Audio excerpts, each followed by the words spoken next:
Hi everybody, Sister Scaleback Kathy coming in with my week 74 gastric bypass RNY update. I had RNY gastric bypass June 16th, 2014 at Toronto Western Hospital in Toronto, Ontario, Canada. My highest weight ever was 361 pounds. The day of surgery I was 339 pounds. Last time I came to was 2 weeks ago and I was 234 pounds. This week, I'm coming to you with a weight of 236 pounds. So I've gained 2 pounds in the last few weeks. I have recommitted myself to going to the gym the last few weeks. So although it sounds like an excuse, it is. One reason why I may have gained those few pounds is from swelling. I'm sore and I'm working it. So I believe that's the reason, but honestly, to tell you the truth, I don't really know. I hate to admit that on YouTube because a lot of people, they look to me and they think that I know what I'm talking about, but I'm just going to confess right here, right now. I don't know what I'm talking about. I don't. Don't listen to a word I say. Just putting it out there. The reason that I'm saying that is because I have a lot of people that are saying, Jerry is a great role model. Jerry's going to do great because you're there to help them. And I know the same things that you guys know. The rules you need to follow. The the mind play that happens. The fact that you have to get more active. But honestly, I don't know anything more than any of you. And Jerry is going to learn just as much as I have learned during his journey. I really believe that we all learn from doing it. And although it's nice to have the YouTube videos, most of the people that I watched as a pre-op, the advice they gave me didn't actually affect me until I learned it myself, hands-on. Maybe that's just the type of learner I am. I have to go through it myself before it actually sinks in. But I watched YouTube videos religiously as a pre-op, and I took away a lot of things, believing that they would all be true, and they weren't necessarily all true for me. So we're all different. We all have different coping mechanisms and different body types, and we're all different heights, and we're all different metabolisms, and so on and so on. So I do not know anything about your issues or your situation, just like you don't know really anything about mine. We know the physical surgeries that we've had, and we know the rules that we need to follow, for the most part, generally speaking. For example, just to give you an idea, here in Ontario, Canada, we can have carbs. We can eat rice. It's on our bariatric eating plan. Jerry just went my husband had VSG, and he just went for his 1 month checkup, and the dietitian class was showing us a serving size of how much rice he could have, and I'm not even kidding you. So I guess the takeaway from that is, because this surgery is sort of a metabolic reset, if you will,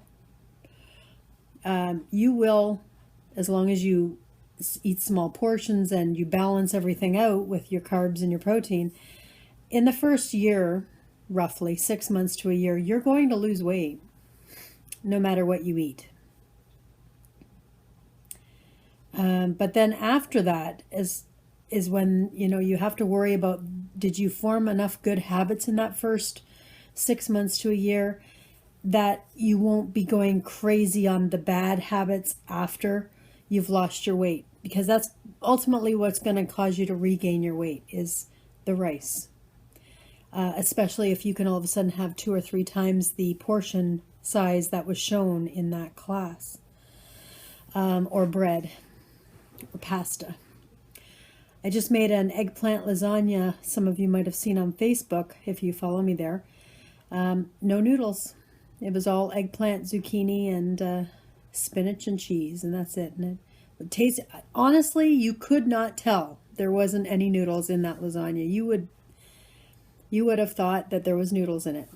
So there's always a way to substitute the high glycemic starchy carbs with a lower alternative, vegetable alternative.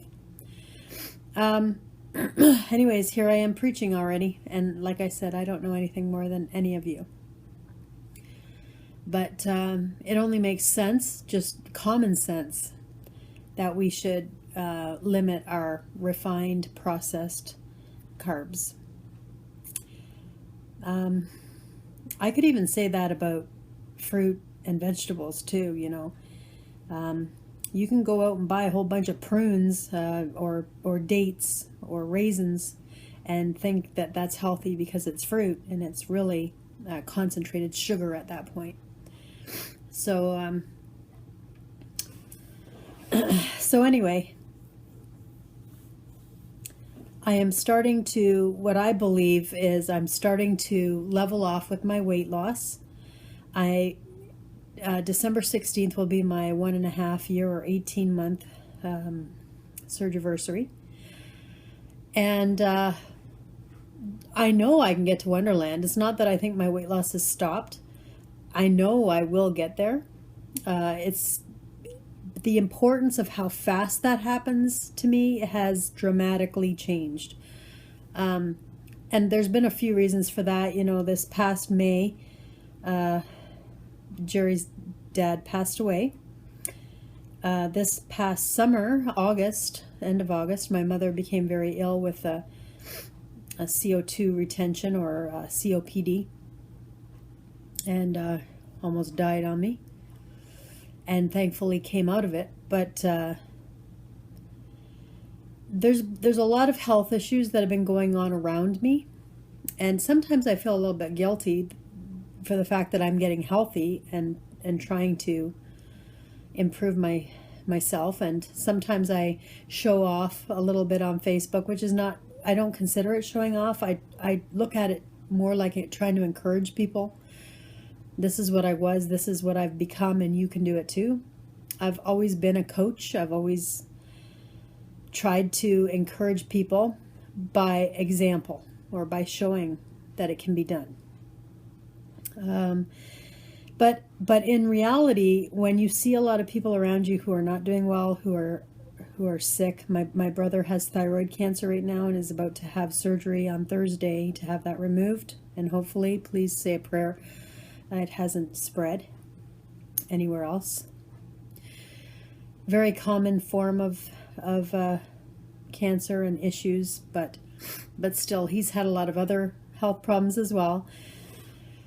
And chronic pain is just one of them, and it's a very serious condition. My niece has spina bifida. I could go on and on and on. The health problems in this world, so many of my friends have spouses and mothers and fathers who are suffering from health problems. And these people aren't all necessarily obese people. They're just going through health issues that can happen to any of us at any time. And God willing, we can avoid it as long as possible, which is the real reason that I had this surgery, you know, was health. Not anything at all to do with getting into a size 16 jeans, nothing to do with how I look. It was seriously because I was so big I couldn't breathe. I was having chest pains. I was having knee and ankle issues. Pain. Pain will do a lot to motivate someone to making a change. And thankfully, we're lucky in this community that we have a way out, a method of getting rid of that chronic pain if it's caused by obesity.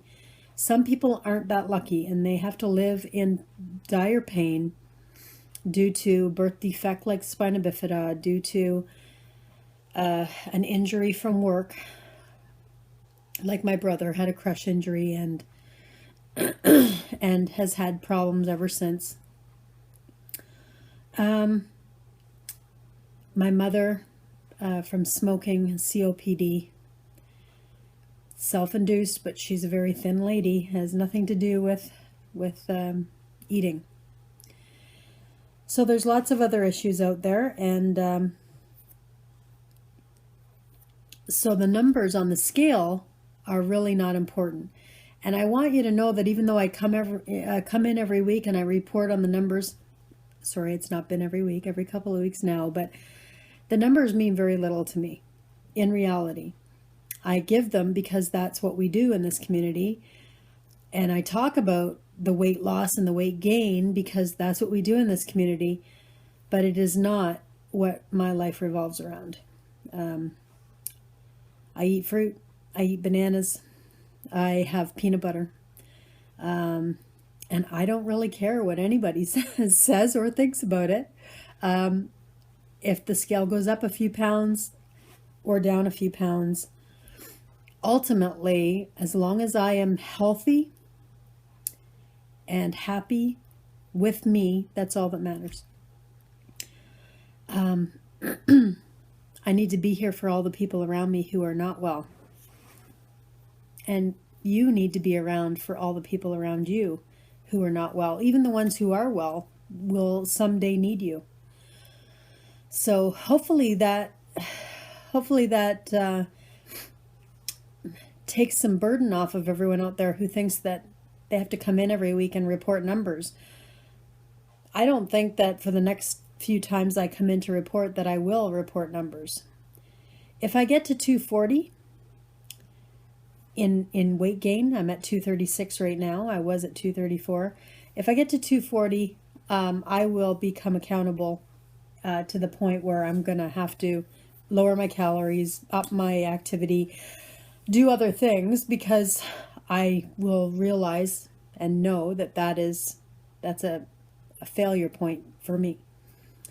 But bouncing back and forth, up and down, these are things that are just part of life. And I think people who aren't obese go through that on a daily basis, a weekly basis. And they just don't even know it because they don't get on the scale every day or every other day. So don't beat yourself up over a couple of pounds. Don't let the scale rule your life. And most importantly, be grateful for the people you have in your life who love you. And I know it's Thanksgiving in America coming up here on Thursday. I'm Canadian. We have ours in October. Not to brag, but we kind of beat you to it. No, I'm just kidding. I'm just kidding. There's a lot more of you guys than there is Canadians. I just went to the States last week, and wow, interstate driving is crazy. I almost got in an accident and everything. It was bad. You guys are crazy. You're crazy drivers, Anyway. Yeah. Way to make friends with Americans, right? Just, I've heard these conspiracies how Canadians are going to take over America. Trust me, that ain't happening. I've seen how many of you there are. It's not happening. We went to Cabela's, which is my husband's favorite store in Dundee, Michigan. Not sure if you've ever been there, but he's a outdoorsman, hunter, fisherman, camping, and that store is like a heaven for anyone like that. So it's making memories like that matter to me. I'm all about the experience. I'm all about going places and having memories. And I think one of the worst diseases that a person could possibly have would be Alzheimer's.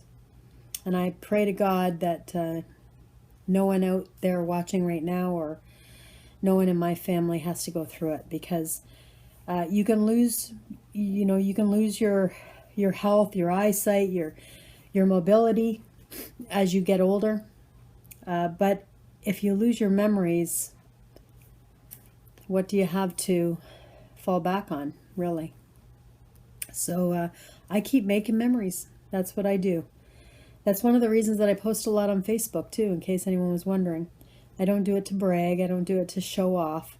I do it because they're memories, and they'll be memories for me 5-10 years down the road. And trust me, Facebook isn't going away. It might change, but it's not going away. Progress. So, yeah, I'm just rambling now. But I just wanted to be real with you guys when it comes to the numbers. I am sort of a geeky kind of a numbers girl, but I'm doing it because it's a process that we have in the community. I'm not doing it because in my day-to-day life I actually obsess over them. I don't. And I hope you don't either. And I hope you don't watch my videos and think that that's the way you have to be, because that's not the way I am in my everyday life. I do go off track. I do, in my eating, very, very subtly. Like, I don't go eat chocolate. I don't have candy. I don't do that kind of thing. Anything blatantly obvious, like no sugar. I just don't have sugar. But I have had a French fry or two. I have, I eat cheese. I mean, cheese is really high in fat. I don't go low cheese on the cottage cheese either. I do the 4%. I don't do skim milk crap that's waxy and doesn't even taste like real food. But you will find that if you have a high fat or higher fat cottage cheese, you're only going to have 1 or 2 spoons. You're not going to have a cup. It's more satisfying. So there's little tricks that I've learned, but I don't want to advocate that to everybody, because then people say, oh, Kathy is touting about eating high fat and this and that. But I think that we should all just be natural. It's one of the reasons my husband chose that name is there's a lot of fake food out there. And now we are on 17 minutes. Oh my God. How can a person... I was just going to say, how can a person go on and on about nothing? And then I thought of Seinfeld, and I'm like, that's why. Right there. It's all Seinfeld's fault. All right, guys, I might have to redo this video. I'm not sure if I'm going to post it because I'm just rambling, but I want to just say it the way I felt it. And I'm not going to promise that I'm going to be at WLSFA, by the way. I have it planned. I have my rooms booked. But the last time I said I was going to be at Obesity Help, my father-in-law passed away and my mother became very, very ill. So I'm not going to do that. I don't know what God has in store for me. All I know is I'm going to attempt to be there, God willing. All right, guys. I will see you in a week or two. And be real with yourself. Track your food, but don't obsess. And we'll see you in a couple weeks. Bye.